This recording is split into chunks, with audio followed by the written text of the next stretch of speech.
Now I want to talk about comparing and ordering decimals. And they'll present you with two numbers and they'll ask you which one's greater or which one's less. So pay close attention to the directions. But to do that, it's kind of like alphabetizing. You want to look at the first digit and compare those. And if they're the same, you have to go and look at the second digit. If they're the same, you go and you look at the third digit. And if they're the same, go to the fourth. And finally, I go to the fifth digit and my digit is different.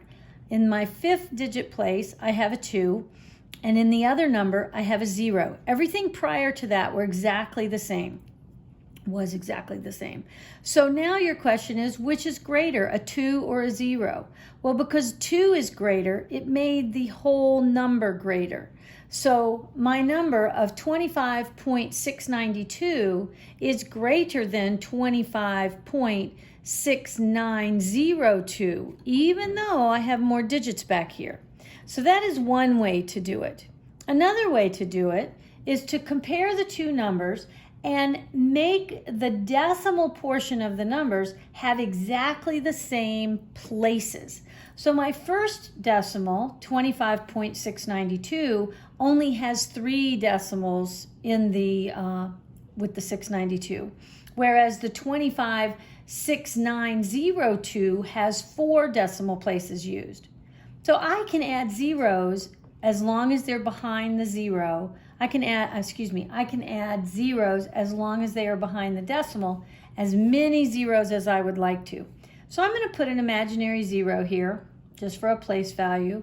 And so now I'm going to ignore my decimal, and I'm just going to read this number like I would normally read it if it had no decimal involved. And it becomes 6,920, and I'm comparing it to 6,902. Well, which is more, 609,020 or 609,002? I'd much rather have the 6,920 than the 6,902.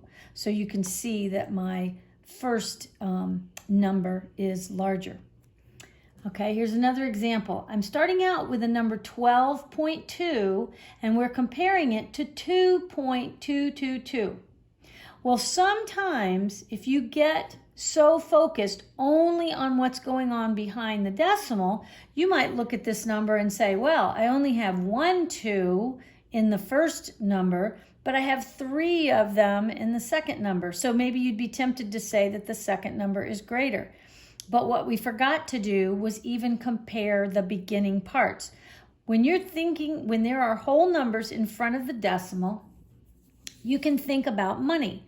Well, so I've really got $12.2. That's the same as $12.20, but I'm comparing it to $2.22 with some little bit more because I have a whole nother digit.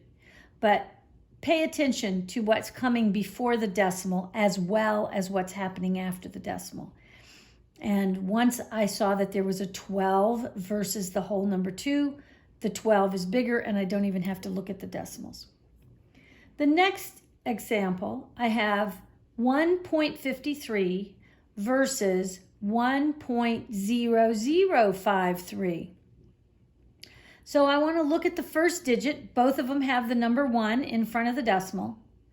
Both of them, well, excuse me, they don't both, but the second digit is the first number behind the decimal. The first number is a 5, but the second number has a 0. So 5 is greater than 0, so I can stop right there. My very first number, 1.53, is bigger than 1.0053. And in fact, if we think about it like money, I'm comparing $1.53 to what becomes $1 and with some other little something attached, but it's basically $1.50 is what that is amounting to. Now, when we get to ordering, they're going to give you some numbers, like I have these vertically, where I've got 0.004. Then I've got 0.04, 0.035, 0.305. And I've got to put these things in order. So one of my favorite things to do is, as long as the decimals are lined up, give yourself the same number of decimal places to look at.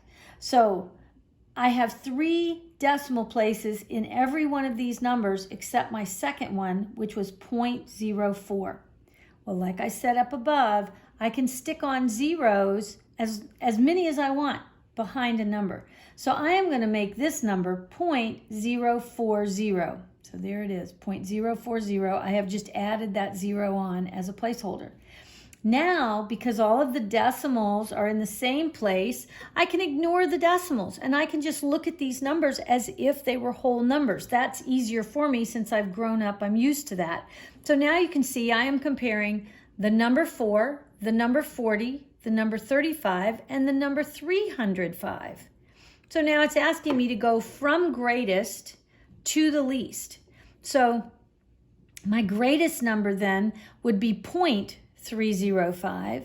My next one, going in descending order, is 0.04. Then the next one is 0.035. And the final one is excuse me, I did not write that right, 0.004. Yeah. Then if we're going from least to greatest, here is my example. I have 91.5, 95.155, 9.05, 19.005, and 95.51. Well, now they're asking me to go from the least to the greatest, or the smallest to the biggest. I am going to look at the beginning of my numbers first, because there are some different whole numbers in front of these decimals, so I don't even want to deal with the decimals yet. I've got 91, 95, 9, 19, and 95. So my smallest number of those is the 9. So immediately I know that my first answer should be 9.05. Then the next number that comes after the number 9, the whole numbers, is the number 19. So I'm not even having to look at the decimals yet. I'm putting down 19.005. That will be the next number that comes. Then I've got 91. I don't even have anything to compare it to. That is just the next larger number. So I've got 91.5. Now, when I get to the number 95, I actually have 2 of those. So now I do have to actually look at the decimal place.